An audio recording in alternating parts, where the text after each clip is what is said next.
Well, hello there, ladies and gentlemen. I hope you're all doing absolutely fantastic, and welcome to a brand new edition of Town Hall, live here on the MMA Fighting YouTube channel.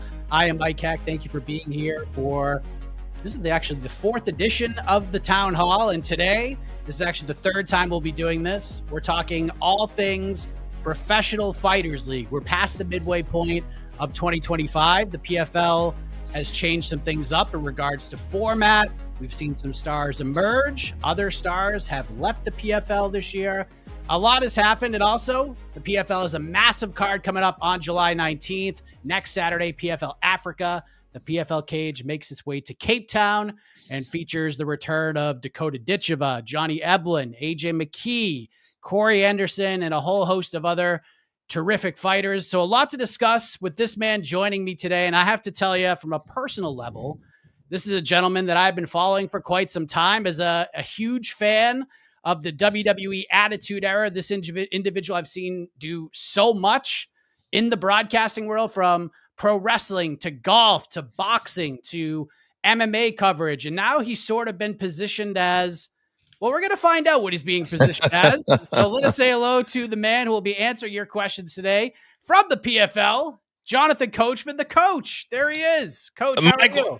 Man, I am great. It's great to be on here for the Town Hall. And I got to tell you, as my career has evolved, one of the things I always wanted to do was, when I had like 30 years left, I feel like I have 30 really good years left. It's, when you're on TV, I've done SportsCenter, I've done Monday Night Raw, I've done a lot of big things, but I want to leave a legacy. I want to leave, when I'm done, say, you know what, I really helped that place elevate themselves and get to a whole new level. So when I started with the PFL a few years ago, just doing betting with Ian Parker, I said to myself, this is a place where I can really make a difference, where I can really help, and we can draw a line in the sand. So, Mike, I'm anxious to talk everything PFL, to go back and forth, see what the audience has, but understanding that we want to listen to the fan base, and we're looking into the future, and I think we've got a bright future ahead. Yes, and first of all, very much appreciate you doing this. And sure, as I was putting this all together, I was trying to figure out your job title, because you're sort of all over the place. Like, you do a lot of the pre-fight stuff and the broadcast work and the interviews. You're all over the PFL social media pages. But then after these events are over, we see you at the post-fight press conferences. And I was told, when I was putting together the thumbnail, like, what is his job title? And I was told PFL spokesperson works. But if someone were to ask you, Coach, what is your job for the PFL? Like, how do you answer that from your perspective? It's funny, because I'm always going to be transparent and honest with you, Mike. And this is the one thing that we fight about all the time. I have what I would like to be called, and they said, "Oh, you're a social media advisor. You're a spokesperson." And I've always said this, because I also live in the world of, we understand other places exist. I said, I would love to be the Dana White of the PFL. And that's okay saying that, because years ago when he started, he was the guy that, to me, Mike, there's got to be one face or one voice that's always there, because the fighters are always changing. And as much as we want fighters that are here for 5, 10, maybe even 15 years, there's got to be a name and a face that's always there that people can say, oh, that's the PFL. When you see Dana White, you go, oh, that's the UFC. So I don't know what that title is yet.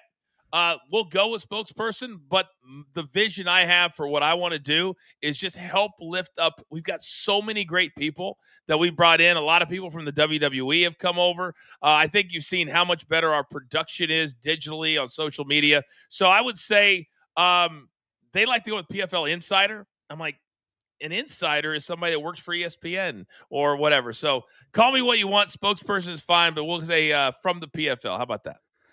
So if I were to say that you're sort of positioned as the promotional face of the organization, because you said, is that like a fair title? Would you go with that?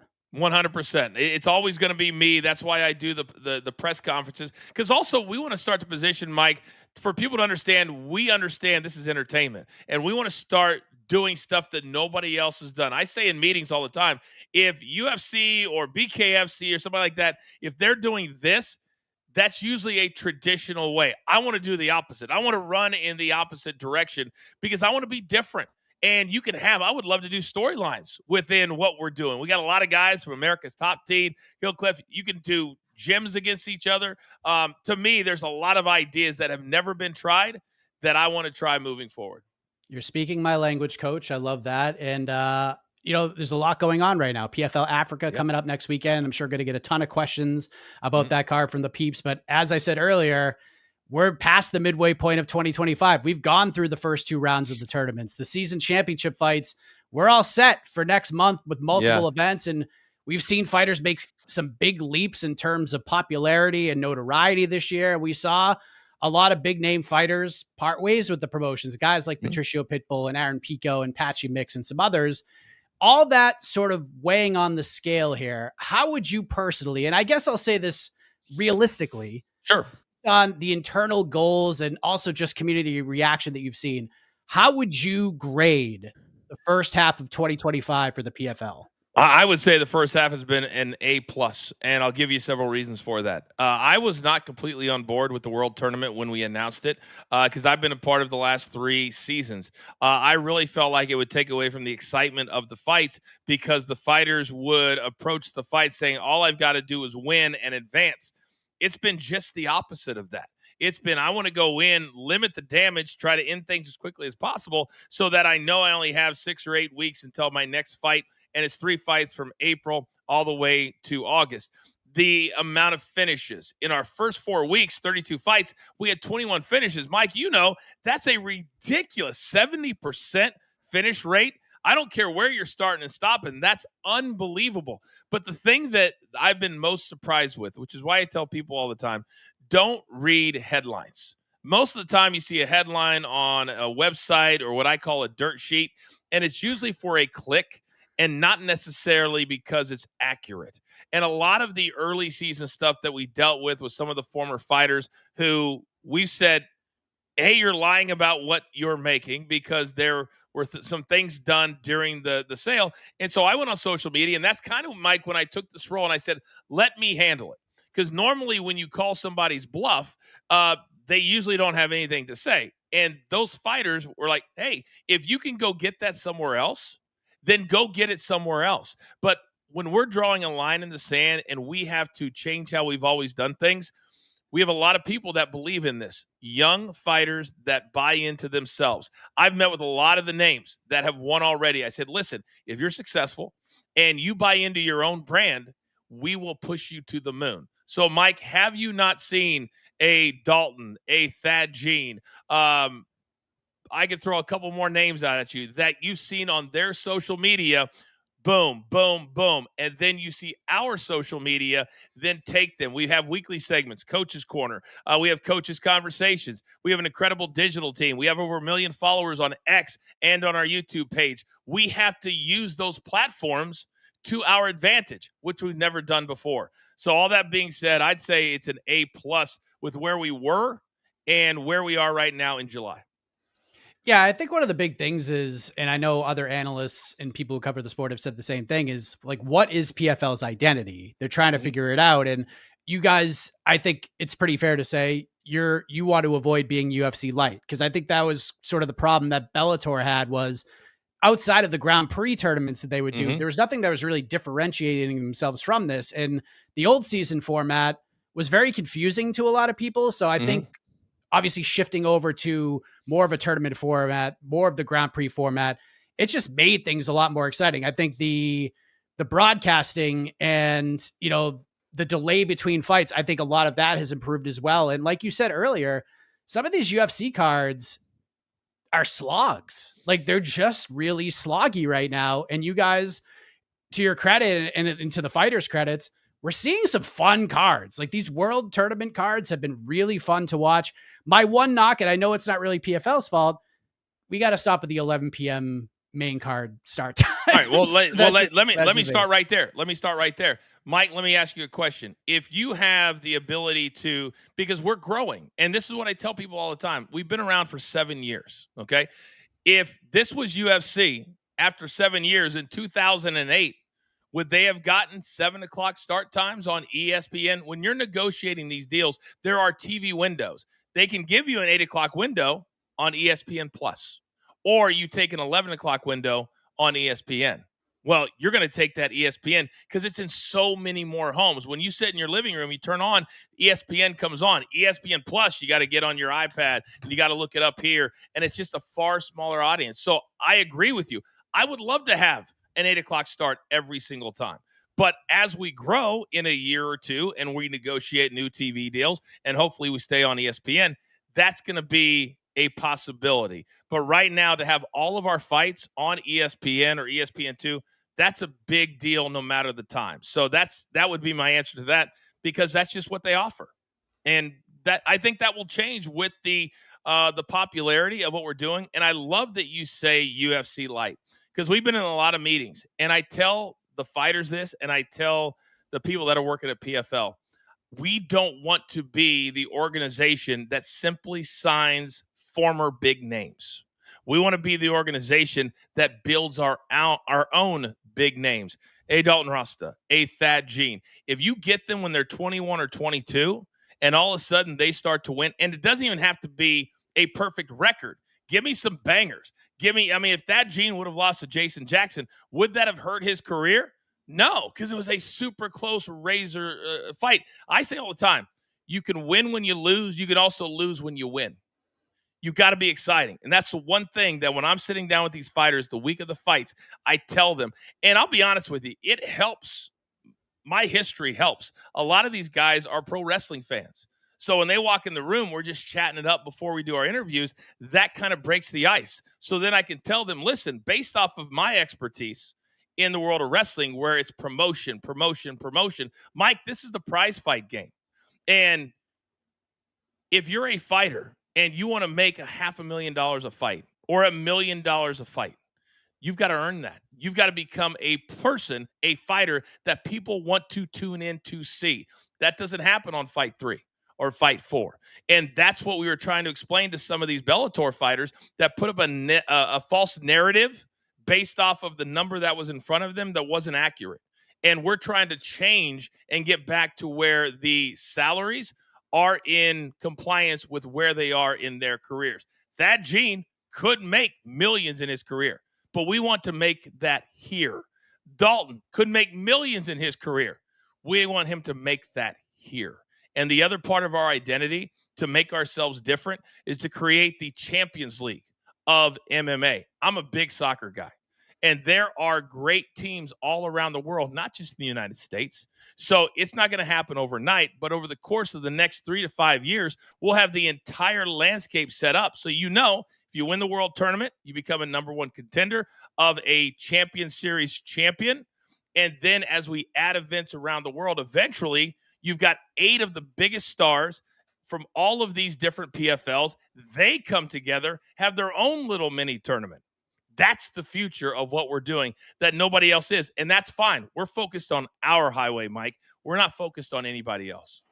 And that's music to my ears as someone who, because, and I want to get to the people. I don't want to commandeer this entire thing because the people want their questions answered as well. Sure. But when people say things about PFL, especially like us, when we're critical, it's out of, I'm not gonna say it's out of love, but we want you guys to do well. Like, even if we're negative, at the end of the day, like the UFC is who they are right now. And they can sort of rest on their laurels at the moment because they don't feel any heat from any sort of competitors right now. So we need PFL to come along. We need another organization to come along to at least challenge them in some ways to do other things rather than just throw darts at the wall and build an Apex card. Like, you guys growing your brand and doing what you're doing and building excitement, like that does it. It might take some time, but that'll do it. And that's what we all want as fans. And Mike, I literally was talking to Don Davis last week in Chicago. And because I do this every day, I have a daily show on Prime Video, DirecTV. So I'm in it every single day. And I told Don, I said, Don, we got to stop reading the negative comments on social media, because I did an experiment. And I went back and any negative that's on me or whatever, and I never had somebody over 100 followers insult me. a lot of times people that comment on social media, Mike, they're people that have a lot of time on their hands because they're not doing anything. They're not professionally out there moving and shaking. And I said, we got to stop paying attention to those, because the people that we want are the exciting, successful, really creative people. And I said, Don, I do all these interviews. I do the town halls like this. People want us to succeed. You've got to stop reading the obligatory, oh, PFL or Don, or it doesn't know what they're doing. And it's usually a person that has no clue about the MMA business or what we're trying to do. And if you put blinders on, you say, okay, this is where we're going. This is what we're trying to do. Once you get there, people like you, Mike, people like other journalists that I've met with, you all want this to succeed, because just like in the world of pro wrestling, the more viable organizations that there are, the more fighters get to earn a living, and the more MMA fans get to consume good fights. So less organizations is not a good thing. That's a bad thing, and we understand that. 100%. All right, let's go to the peeps. I could ask you a billion questions all day. Super chatters, you guys get to the front of the line, but we'll start with Zach. Kind of building on what you were just talking about, Jonathan. What can the PFL do better to keep top talent happy? We have recently seen some notable names leave and join the UFC. And in the past year, there has been many top fighters voicing frustration. So you sort of touched on this a little bit, but sort of expounding on your point. No question about it. If you talk to Dalton or Mondo Gutierrez, for example, he had an injury, and he came up to me last week in Chicago. He says, Coach, you're the guy that I need to talk to. I want to be on one of those cards in August. I had an injury. I need to show the PFL what I'm really about. And he lost in the semifinals. The talent that Zach is talking about, those are guys that were sitting around willing to complain. Pitbull was a perfect example. A lot of things were done in the contracts that you guys, the fan, did not know about when the sale went through. So when these guys weren't getting fights, it's because the money didn't make sense. You're not going to pay somebody $300,000 if they're not a $300,000 draw. So we had to sit back, and I told Don, give me all the information. I'll handle it. I'll talk about it on social media, because when you're getting a narrative from one side, it's always going to be their view. And for me, I'm brand new in this role. But when you have a fighter who on paper, $700,000 a fight, I would argue right now, there might be, and I'm including UFC, might be 8 to 15 fighters that are worth that much in any one fight. There's very few. And so if there's a lack of star power, let's build our own from a financial standpoint that makes sense. So when you see those unhappy tweets, they're unhappy from one side. Now you're starting to see all of those names that complained. Where are they? What did they do? We called their bluff. And we also want to build with the guys that are super, super positive. You talk to Thad Gene, he never wants to fight anywhere else. That's how we keep him happy. Push him. Help him with his brand. Do the different things. I know that Ian Parker is down there, and he's doing stories with all these different fighters that are moving on in the world tournament. We're trying, Mike, to make people realize in the world of prize fighting, just like in boxing, when a boxer used to beat better and better and better competition, their purses went up, their popularity went up. When did we stop including great fights and winning as a prerequisite for who we're pushing to the moon? And that's something we're trying to do right now. So there's a lot of happy fighters. They're just not out there, Zach, tweeting it on social media. But I promise you, I meet with all of them, and we've weeded out a lot of the guys who complained because on paper they were just getting overpaid. Thank you for the question, Zach. Let's continue on. Shout out to The Last Stand. Have you guys thought about doing more sit-downs between two opponents to create hype? So I will say you guys did a great job with the Thad Gene, Jason Jackson build. I mean, sometimes as a promotion, you catch lightning in a bottle, because Thad Gene, what for the hardcore fans, is a guy that a lot of people have had their eye on for a while. And to see him as an alternate, people are a little bit surprised by that. But when there's a knock on the door, you answer the damn thing. Yep. And boy, did he. And look at where he's at right now. He's about to fight for $500,000 and a potential title shot. So, and you guys did this, you did the sit down with Thad and Jason. There was a little bit of heat there. That first face off got pretty nasty, and it was just a great build to the fight. So will we be seeing more of those? Well, we did Dalton and Aaron Jeffrey last week in Chicago, and that was actually Dalton's idea, because he saw the Thad Gene, Jason Jackson, and Dalton is a student of the game. And I was DMing with him on IG a lot because he was asking questions. And this is the type of fighter that I've told all the executives that we got to put our money and our promotional machine behind. Because Dalton was like, what can I do? How can I make myself stand out? I can embrace being a heel. I can embrace the trash talk. And Aaron Jeffrey even said, I like that he's doing it because it's not my style. And he was very, very, what's the word? It was awkward because Aaron Jeffrey is not a confrontational guy. Dalton wanted the best promotion possible, and he was not even in the main event. So we gave it to him. This week, because we're all remote, on Coach's Corner, which comes out on Thursday, we have Johnny Eblin and Van Steenis on Coach's Corner. You see it here at the same time. Now, it's not the same as sitting them in the same room, but 1,000%, that is something that we're going to start doing. And I would probably say that in the 3 events coming up for the World Tournament, we'll have at least one sit down with both opponents together, at least one every single week. Yes. Being in that room, and obviously you've been part of the WWE and you've been a part of some backstage skirmishes. Is there a part of you that is a little concerned that things might get a little heated, or I assume you guys are somewot prepared for that if it does happen? Well, it's funny you should mention that.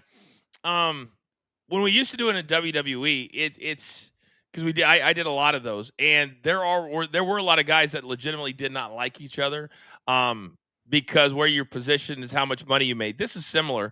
But I'll be honest with you, neither sit down did we have extra security in the room, Mike. We didn't. I guess I didn't even think about it. And also, these guys are not stupid. If you and I, Mike, were fighting, and we're fighting for whatever, a chance to make $500,000, why in the world would you ever jeopardize that by getting into a fight in a room in a hotel 3 days before you're fighting for $500,000? Now, it's happened, but these guys are not idiots. And also, I am meeting with them. I am telling them person by person, male or female, this is the prize fighting game. And if you don't sell your fight, guess who's going to? Nobody. And that's what they have to buy into. And we literally had a fight. I can't remember the name right now. We had a fight. I think it was on the early card, and it was two fighters, and it was an awful fight. It was boring. It went the distance, and we had preached so much backstage about if you're exciting, just because you lose in the World Tournament does not mean your season or year is over. You can still fight in June. You can still fight in August, and we proved that. We had guys that lost in April that fought in June because they were exciting, and we literally told one of the fighters in the cage, don't count on getting a call anytime soon, because you cannot go out for 15 minutes, push somebody against the edge of the cage, and think that we're going to book you the next time. We want fight. There's enough fighters out there, and we're going to find them, and we've got the right people looking for them. But when you get your opportunity, Mike, you got to step up and give me a firefight. Stand in there and bang, because that's what fight fans want to see. Speaking of fighters that have grown their brand, here's a question from our guy LazyBed. The one burning question amongst much of the PFL fan base is simple. Supposing she's victorious at PFL Africa, how quickly and how often can we see Dakota Dvalin back in action? So somebody that you have built up, Jonathan, throughout this entire process. She's become a big star. She beat the hell out of Tyler Santos. What a performance. Anyone that was doubting her, we're no longer doubting her. She's now one of the top ranked 125ers in the world in a lot of people's global rankings. But she's one of those fighters that people want to see compete early and often. So she is fighting Samika Naba. It's a big fight.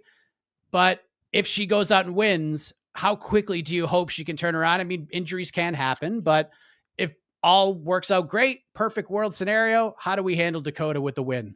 So I talked to her last week. I've seen her in person 2 different times, and everybody is handled differently. But for the level of star that she is, she would love to fight 4 times a year. I talked to her last week, and she 1,000% wants to fight in the tournament next year. Now, what we're laying out is a scenario where the champion series over the course of the fall, we're going to have 8 different champions that we crown. What that's going to do is now we can now set the table, so to speak, and have 8 different champions in the same 8 weight divisions that we have in the world tournament. So then the 8 winners of the world tournament will then fight their respective champion as the number 1 contender. So that would make her next fight pretty obvious.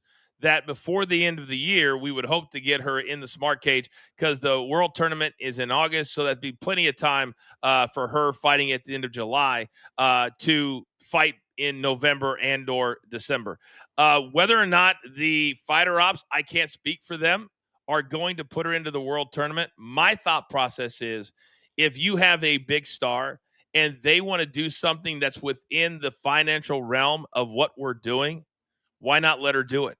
That would cause for a great storyline. It would make the other 7 in that division really step up and say, guess what? If I could beat her within this tournament, but then we would have to come and figure out, well, what do we do if she's in the tournament and she is the champion from the champion series? So there's still a lot to figure out, but I would love, and we would love to see Dakota at least 3 times a year in the smart cage. And I know she wants at least 3 times a year. And I do want to say this publicly. She might be the easiest star, WWE or MMA, that I've ever worked with in my life. Her middle name is Yes, and a lot of fighters can learn from how she carries herself, what she does, how she says it, and then when she gets in there, she's an absolute beast. And she understands, Mike, that in order to get all this other stuff, she has to be successful in the cage. That's where it begins, and that's where it ends, and she does.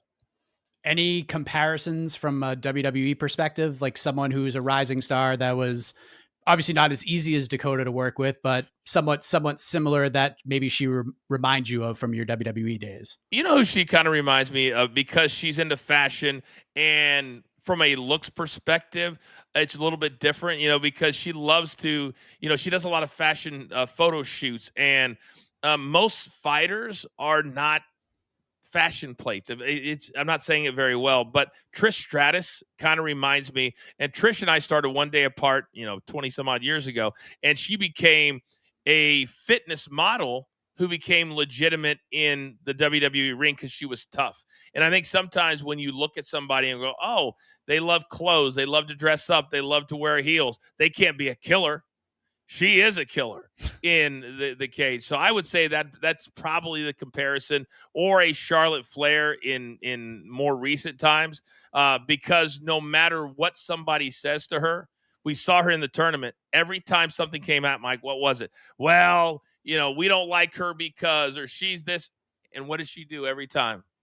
And that creates a heel character. And anytime somebody tells me, Coach, you can't do characters in MMA, I call bullshit on that. Yeah. Absolutely, you can, and you need to, and we will. She is a heel at her core, but in real life, she's so easy to deal with.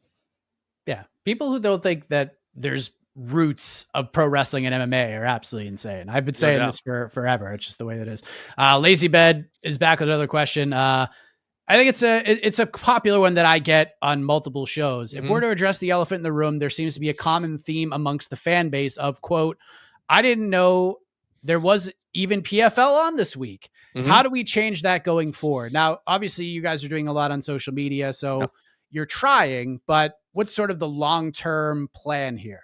Well, there's a lot of things now. We just launched our PFL app, and we've had a lot of fights around the world that fans of the United States just simply couldn't see. So before now, it was, they only have 10 events a year in a 52-week year, obviously. And this is also where I asked the fan base to have a little bit of patience. It's been kind of through the first 6 years, things were kind of all over the place. Yeah, you've got the $1 million champions, you got this good storyline, but there was never any real direction. We brought in a lot of good people that have only been here for a few months. And I would encourage people to think about their own jobs. How much really gets done in 3 or 4 months? You got to give it time. We got to be able to lay out everything that we want to do. So in a year from now, there is an answer for everything, because we didn't know. before the Champion Series was announced. We didn't know what we were going to do with the winners of the World Tournament, and we had to sit down as a team and figure that out. The other part is you got to start just pounding and just you've seen how much we are posting now, and you use social media, you use platforms like my personal show, you use we have a stadium deal, stadiums in over 100 million homes on Amazon Prime, DirecTV, YouTube TV. So we never had those deals before. We now have better TV times on ESPN, and so you just got to pound. I can tell you that in Nashville, when I landed, everybody knew that we were there, and we just have to be more overt about it. And also, Mike, you have to have people on board that work for you that understand how to cut through the noise. We now have them. They just started. So there's no question. I will never run from that question. But moving forward, you're going to see the PFL everywhere. We're going to promote it everywhere. And then we're going to start to keep our own fighters. And we're not going to see a Kayla Harrison leave. And in Kayla's defense, she was with us for a few years, but we didn't have enough fighters to be able to fight against her to keep her long term. That's another thing we have to do. We have to grow our own talent. So with a Dakota Dvalin, we continue to have opponents for her to fight. And that's something that Fighter Ops is doing. And then on the promotional side, which is where I work, and we've got a lot of good people that people don't know. They don't need to know them. But that's the long-term plan, Mike. But the one thing you can't do is try to open door number 5 before you figured out room number 1. And that's the one thing we're doing right now. And I just would hope that the fans would have a little bit of patience because we're doing a lot of the right things. It just takes a little while to get things going. And kind of more on that, take your time and get things going. Blood and Beer asks, is there any plan to merge all of the PFL regions into one organization with one PFL championship and have the champions defend more frequently so the fans can identify the stars and soon to be stars? So yeah, you've touched on this a little bit, but you got to build these regions out. But eventually is the long-term plan, let's migrate everything into one, but it's just going to take time to build that. And that's the whole thing. So we want to treat MMA like it's a worldwide sport. You can no longer say, well, it's only in the United States or it's only over here. So we're launching 8. The plan is 8 different regions. We already have MENA. We already have Europe. Africa opens this month. Then you're going to have Australia. You already have the United States. So the plan is, because there are great fighters everywhere, it's just really hard to find them. So by positioning the 8 different PFL champions series, then you can have, if you have a rising star, you could do a couple of things. If they're super young, you could bring them over to participate in the world tournament. You could do that. Or if you have a rising star, you could have them start to sell out arenas in Europe, like a Paul Hughes. And then in all the different PFL, you create the stars within. They sell those tickets within. We've also started a fan-friendly ticket pricing where you can get into any PFL event for $25. That's the beginning tier.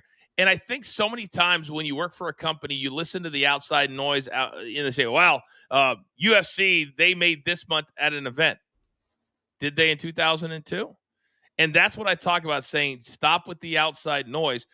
We had a great crowd in Chicago. We had a hyped crowd in Chicago. And I think as the reputation gets out there, and also stop listening to the negativity. So many people will read 1 or 2 negative things online. They go, well, everybody's talking about that. They're not. And any big organization, I promise you that in year 2 through year 8, they did a lot of changing. They did a lot of experimenting. I've told all of our crew that I work with, let's try stuff. And I was taught growing up in the WWE, you try things. And if you have 10 ideas and one of them works, that's the money you run with it. And the other 9, people are so busy, they never remember it. But if you don't try, guess what? You get the questions like we just got that, oh, PFL, we don't know, all those types of things. No, we are full speed ahead and we believe in what we're doing. We are talented. And the group of people, I wish I could bring all of them on here because it's an amazing group. Mike, I've said this, been at ESPN over 10 years, been at WWE for damn near 15 years. I started when I was 22 years old. I have never had more fun than I'm having right now working with the PFL. I believe I can be here for the next 30 years and help grow this place. The amount of people and the credibility that are here would blow your mind. This is one that I continuously get asked about. I mean, I'm just curious more to get your opinion on this because you're not the one who makes the fights, but Sure. can you ask about who Usman Nurmagomedov is fighting next? So interesting scenario. Archie Colgan is technically the next in line because he just won a number one contender fight. Mhm. But this fight between Usman Nurmagomedov and Paul Hughes was epic. Like if the year ended now and we did a global fight of the year list, that is probably on most people's list right now. And there's a lot of people who thought Paul Hughes might have won that fight. So it just seemed like with such a great fight and the buzz that it got after the fact, this is an easy one to run back, but doesn't seem like we're going in that direction. So to kind of put my own spin on this, why? So we have an issue sometimes with tweeting before we actually make a final decision. That is changing.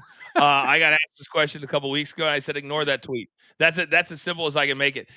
Sometimes the word patience is something that as we're creating buzz, the easy thing to do is to run that right back.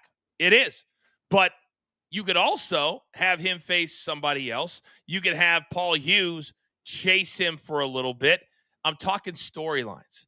And sometimes the fans are like, no, this is the way it's got to be. We're trying to create where we're a 12-month-a-year brand and not just, man, we got to have that because we're teetering on whatever.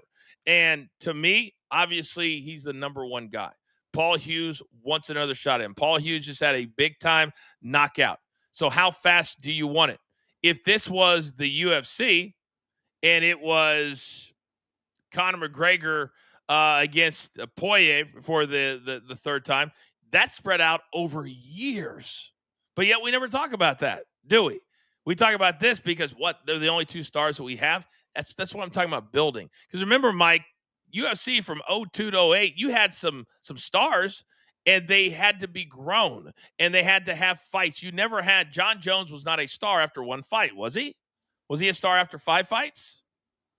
Conor McGregor has a big knockout, and now he fights every 2 or 3 years from 2018. People have to remember that.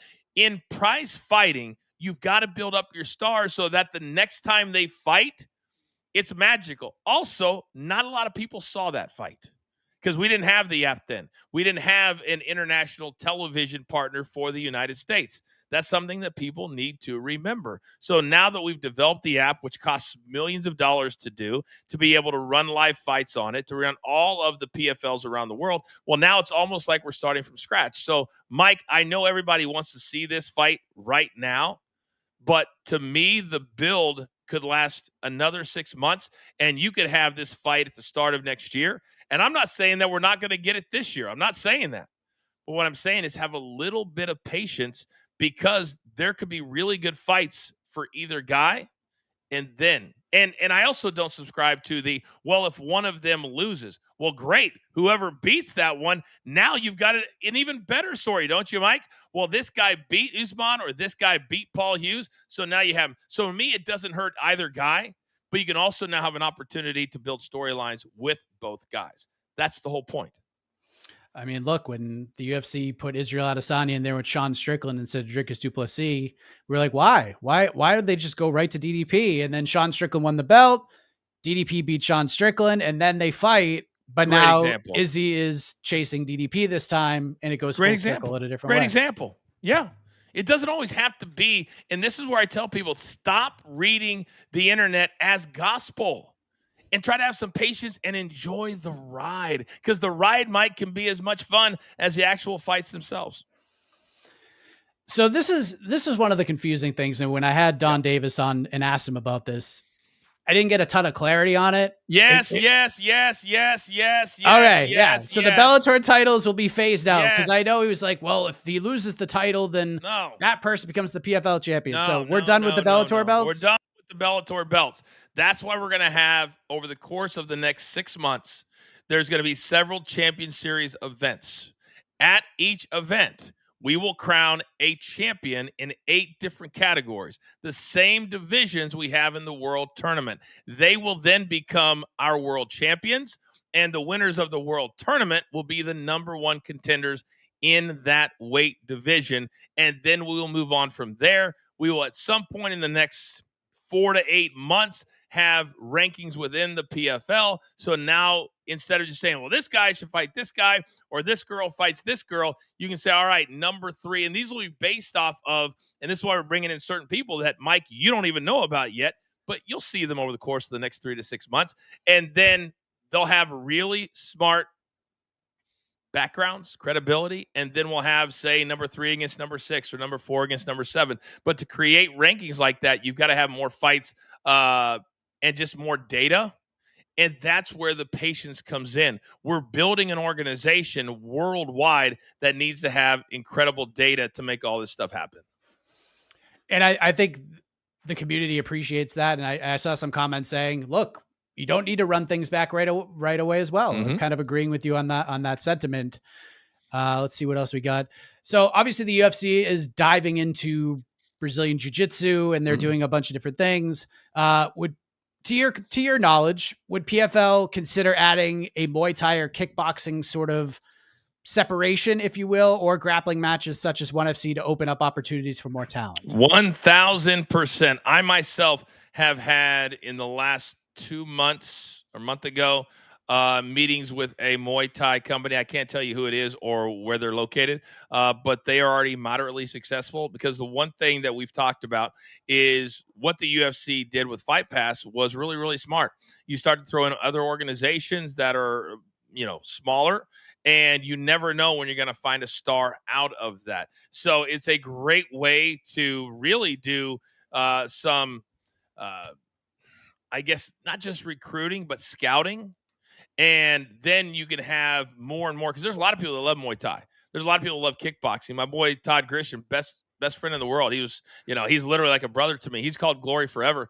And a place like Glory never had a United States TV deal until recently. They were on Stadium, which we're now on, and I have 2 personal shows on Stadium. They do a lot of combat sports and things like that. But I think what needs to happen moving forward is a lot of these organizations that are very well run, it's just really, really hard to get a TV deal, a streaming deal in today's day and age, like in one that makes a lot of sense to make enough money. So 1,000%, we are meeting with these organizations, and I would love, as now that we have the app's the game changer. It really, really is. The app is going to be one-stop shopping, VOD, fights from outside the United States. And then once we get these meetings done, we can start adding these different companies and fights to the app as well, which I think will be really, really cool. Love that. You got time for 2 more? Is that okay? I got time for 2 more. You bet. All right. Back to our friend Lazy Bed. Any plans for merchandising partnerships with notable brands or figures moving forward, to your knowledge? I know as far as partnerships with merchandising, there is. By the way, I do want to give a shout out, because it's been a rough week for us. Jeff Brady, who was the head of all of our merchandising at the company, tragically died a hero last week, saving 2 children from drowning in an Arizona river. I literally met with him. When was the Chicago show? A week and a half ago. It's devastating for us. But he set up a really nice thing. I think right now we have a takedown that says all the merchandising deals. We've got a really good group that we brought in to sell for the fighters, because this is the other thing that we want to do. And UFC can do whatever they want, but a lot of the fighters that I've talked to, one of the biggest things was we want to be able to, if we are a star and we don't think, Mike, that we're making enough money, be able to go out and earn it. And if you can get a sponsor to pay you a certain amount of money, we want them to have the ability to be creative and earn it. And we never want to stand in the way of that. So those are the type of things that we're working through right now. And as we get bigger, then the companies will get bigger. And I think that we've had a lot of celebrity investment over the years. But I think now we're realizing that if we invest in these young stars and we can match them up with really good companies, really cool, young, hip companies, I think it'll be a win-win for everybody. So certainly that's on the table for sure. Thank you. And let's see what else. There's one more.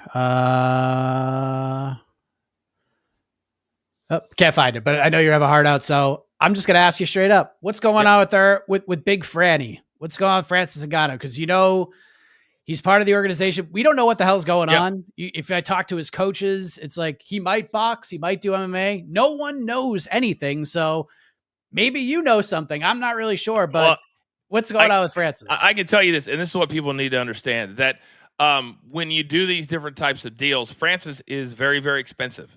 So for him to fight, it has to make sense. And he's got to have an opponent that it makes sense and you can make the amount of money. Part of what we brought him in for certainly is his fighting talent. But I think he has a bigger purpose. And I think for us, one of our bigger purposes, and this is really what drew me to this role in this company, is I think it's because I traveled so much with the WWE and I saw so many other countries and the talent that's there, the people that are there, the kindness that is there. And I think that Africa is a country that a lot of times get forgotten about. They don't have a ton of money in a lot of locations. So I think Francis, it was very, very, that was one of the hooks with him, was let's bring MMA to his country so we can show it off, find the talent. And for certain fighters, we can get them out of their certain situations. So that's a big, big part of what Francis is doing right now. I know fans want to see him fight, but it has to make sense. And he's got to have an opponent to fight. And that's where we have to build up and bring in other names that are worthy of stepping in the cage with him. And right now we got, the heavyweight division in the world tournament this year. Are you going to have a breakout star? I don't know. That's probably the one division that has done the least as far as breakout stars. So I can't tell you when he's going to fight. I know that he would like to. I know that we would love him to. But the one thing that we're going to stand steadfast in is there's no more throwing out fighters that are severely overpaid. And we're going to back fighters that we can push to the moon, which we can with Francis, but it has to make a lot of sense. So I don't know when that announcement is going to come, but I know he is very, very adamant that PFL Africa is a success. And so are we. So that's right now his focus, because that's less than 2 weeks away down there in Cape Town. So that's all I can tell you right now. I'm not even skating around it. That's as honest as I can be.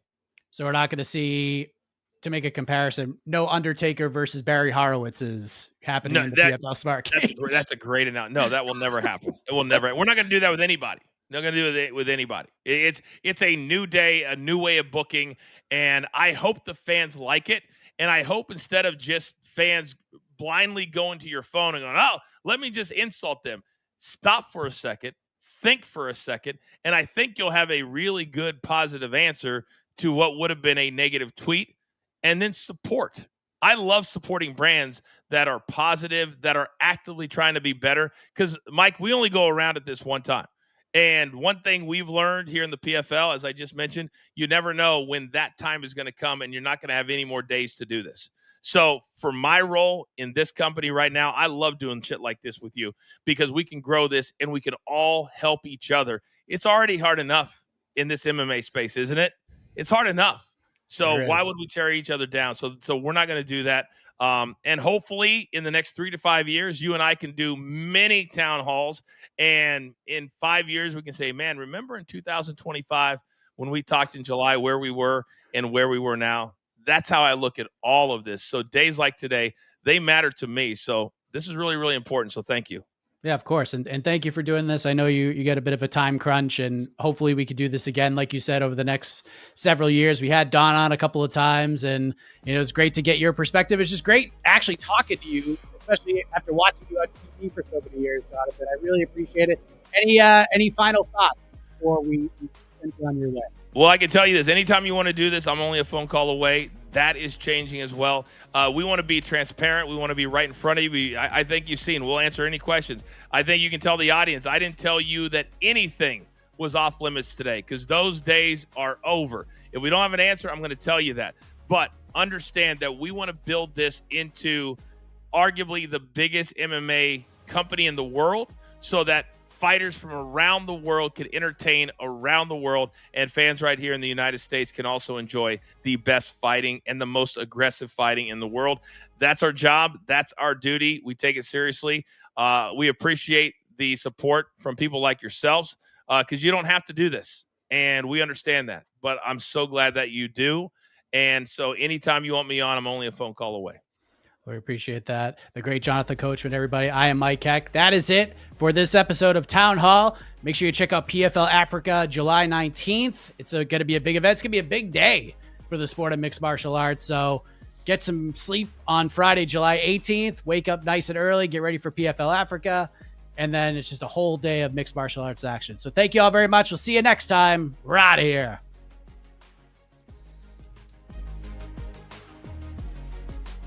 Thank you, Mikey.